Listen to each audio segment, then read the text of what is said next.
Friends, welcome to Mission SSB. Today we are going to talk on a general issue, but yes, very serious one. So let's start. As you all know, according to the latest data till January 2019, army की जो authorised strength है वो है 50,312 officers, जो कि current strength है 42,913 officers. That means there is a shortage of 7,399 officers. Same goes to Navy also. Authorized strength है 11,000 कुछ ऑफिसर्स की, करंट स्ट्रेंथ है 10,000 कुछ ऑफिसर्स की, ऑलरेडी शॉर्टेज है 1,545 ऑफिसर्स की. It is the data till June 2019. Same goes to air force, 483 officers की shortage. ये डेटा इसलिए डिस्कस किया गया है, क्या इंडियन आर्मी करेक्शन इंडिया में यूथ इतने ज़्यादा केपेबल नहीं है या फिर उनके अंदर इंटरेस्ट खत्म हो चुका है. लेकिन हमने ये भी नहीं देखा है, काफ़ी लोग आते हैं एसएसबी अटेंड करने, कितने लोग स्क्रीन आउट हो जाते हैं, रिकमेंड नहीं होते हैं, कॉन्फ्रेंस आउट हो जाते हैं, बार बार कोई मेडिकल आउट होता है. तो फिर यहाँ पर यूथ में जो पोटेंशियल करेक्शन एंथुसियाज्म की कमी तो नहीं है, लेकिन एंथुसियाज्म तो है, लेकिन एंथुसियाज्म के अलावा जो रिक्वायर्ड क्वालिटीज हैं the arm forces which is looking for, वो यूथ के अंदर प्रेजेंट नहीं है.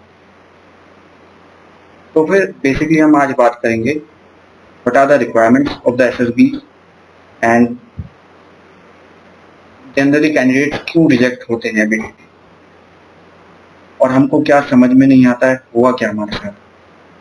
हम सब कुछ तैयारी अच्छे करके जाते हैं, हम सोचते हैं हम परफेक्ट हैं, और finally on the last day, fifth day, we are getting conference out. Alright, तो हम थोड़ा इस पर डिस्कस करेंगे आज. The first thing is that there are two types of people, those who are having already personality, शुरुआत से होती है उनमें, और दूसरे जो होते हैं जिनके अंदर पर्सनालिटी नहीं होती है. फिर नेक्स्ट कम आते हैं जिनके अंदर पर्सनालिटी होती है लेकिन दिखा नहीं पाते हैं, राइट. और नेक्स्ट जिनके अंदर पर्सनालिटी नहीं है वो तो क्या ही दिखाएंगे. तो फिर हम इन चीजों को डिफरेंशिएट करना है और आगे बढ़ना है. तो फिर सबसे पहले हम बात करेंगे जिनके अंदर पर्सनालिटी नहीं है.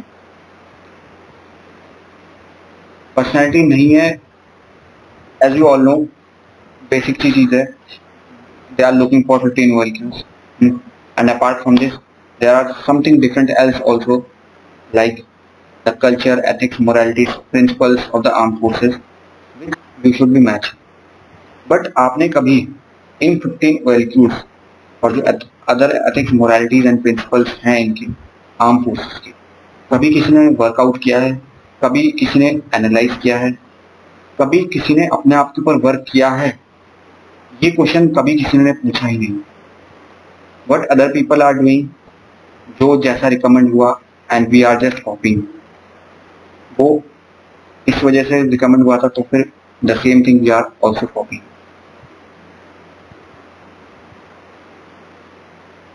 तो शुरुआत से बात करते हैं कि पर्सनालिटी बेसिकली बनाई कैसे जाए. मेन तो वो चीज आती है, बाकी आप चाहे जितना मर्जी दम लगा लो, आप चाहे कितनी आर्टिफिशियलिटी निकाल लो या फिर बना लो, that will never help you. दूसरों की क्वालिटी, दूसरों के बताए हुए चीजें आपको कभी हेल्प नहीं कर सकती. It is you who will decide yourself. You have to work on yourself, there is no shortcut. तो बताते तो सब हैं कि ये कर लो वो कर लो, लेकिन करे कैसे? How to, HOW, how, question mark हो जाए. तो हम बेसिकली ये जो वीडियो लाई गई है ये इसीलिए कि करे कैसे, बनाए कैसे क्वालिटी, कैसे कैसे. 15 वैल्यूज इंटरनेट में मिल जाएगी, सर्च कर लो, सब कुछ मिल जाएगा. ये लिखा है ऑर्गेनाइजिंग एबिलिटी, इनिशिएटिव, डिसिप्लिन हो गया, एबिलिटी टू इन्फ्लुएंस बुक हो गया, क्या कभी आपने लाइफ में इसको इम्प्लीमेंट किया है रियल में? कुछ कुछ स्टूडेंट्स होते हैं, कैंडिडेट्स होते हैं, बचपन से ये हैबिट्स होती हैं उनकी। जनरली ये जो कल्चर होता है 3 वाला आर्म फोर्सेस की फैमिली में होता है, और खास करके ऑफिसर्स की फैमिली में जनरली मोस्टली होता है, और एनसीओ और जेसीओ के उसमें में पॉसिबल हो सकता है, नहीं भी हो सकता है कल्चर डेवलप। ठीक है, तो ये जो हैबिट आती है बेसिक 3 हमको जनरली प्रैक्टिस करनी चाहिए एट वेरी अर्ली एज। तो फिर आप जब 6 क्लास के ऑनवर्ड आप मूव करते हैं तो यहाँ से आपकी पर्सनालिटी डेवलप होना शुरू हो जाती है, हमारे थिंकिंग स्किल्स थोड़ा डेवलप होना शुरू हो जाते हैं। सबसे अर्ली एज में जो एंट्री होती है 18 एंड 19 ईयर्स की एज में, क्योंकि एनडीए एंट्री होती है, वो आपसे ज़्यादा एक्सपेक्ट तो नहीं करते हैं, लेकिन हाँ उस एज तक आपकी कुछ स्किल्स डेवलप हो जानी चाहिए जो आपकी पर्सनैलिटी है उसके रिलेटेड। फिर स्कूल के बाद आपको और ज़्यादा ग्रूम करने का मौका मिलता है, कॉलेज में भी आपको ग्रूम करने का मौका मिलता है। तो हम कुछ कुछ पॉइंट्स यहाँ पर डिस्कस करेंगे कि how you will work out. हर एक पैरामीटर, हर एक वैल्यू को लेते हुए चलेंगे। फॉर एग्जाम्पल जैसे मैंने बताया ऑर्गेनाइजिंग एबिलिटी, ऑर्गेनाइजिंग एबिलिटी के क्या कैसे करोगे आप? उसको वर्कआउट करने के लिए आप स्कूल से या फिर कॉलेज से आप पहली बात तो पोजीशन लो, मोस्ट इम्पॉर्टेंट। पार्टिसिपेट करो एक्स्ट्रा करिकुलर एक्टिविटीज में, करिकुलर एक्टिविटीज में, आप स्पोर्ट्स में पार्टिसिपेट करो एज मच एज पॉसिबल, जितना हो सके आप पार्टिसिपेट करो। It is not only the studies that will eventually help you, it will all different kind of activities that is going to help you in building up your personality. Challenges low, task low and एक ideal person लो। अगर आपको सीखना है ethics, morality, principal, कुछ भी culture सीखना है qualities के बारे में, देन गो एंड वॉच कोई भी आर्म फोर्सेस की मूवी लेकर के जाओ, चाहे वो एलओसी हो चाहे टेंगो चार्ली हो। वहां पर जाओ और वहां पर चेक करो what kind of things they are learning from group activities, leadership.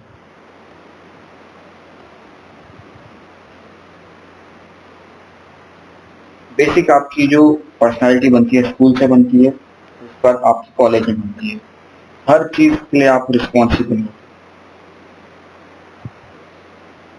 As I have already told you, there is no shortcut. You have to work on yourself. आपको मॉर्निंग में उठना पड़ेगा, आपको अपने आप के ऊपर वर्क करना पड़ेगा। अगर तुम ये नहीं कर रहे हो then definitely you are at wrong place. तब आप कंप्लेन मत करना कि आप कॉन्फ्रेंस आउट हुए।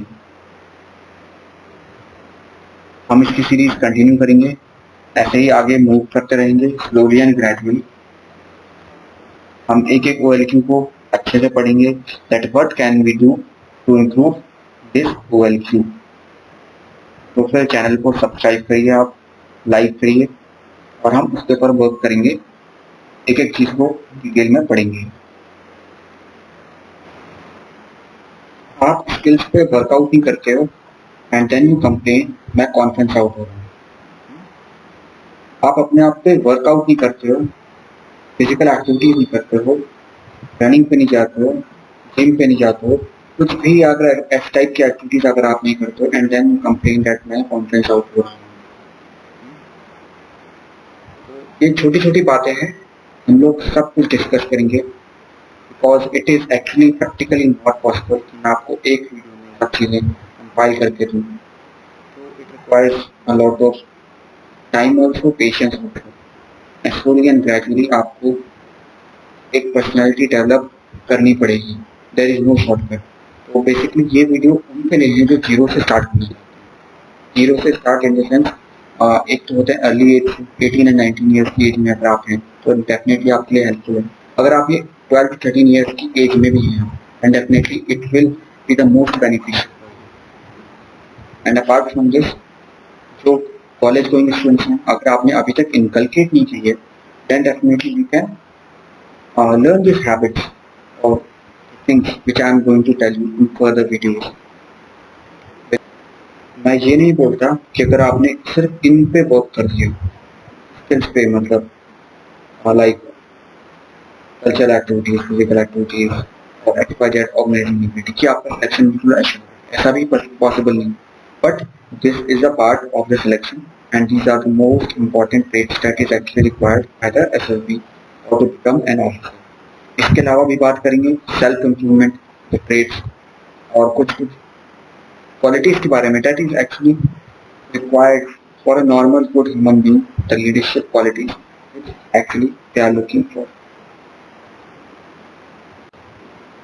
पर उससे पहले मैं चाहूँगा कि आप नेक्स्ट वीडियो बनाने से पहले आप जाकर के नेट पे सर्च करना 15 वैल्यूज को पढ़ना, एनालाइज करना क्या क्या चीज़ें आपके अंदर है उसके एक चार्ट बनाओ और आपने इसके रिलेशन में आपने अभी तक क्या क्या किया है ऑनेस्टली लिखना. Alright, till then take care, I will see you in next video. Thank you.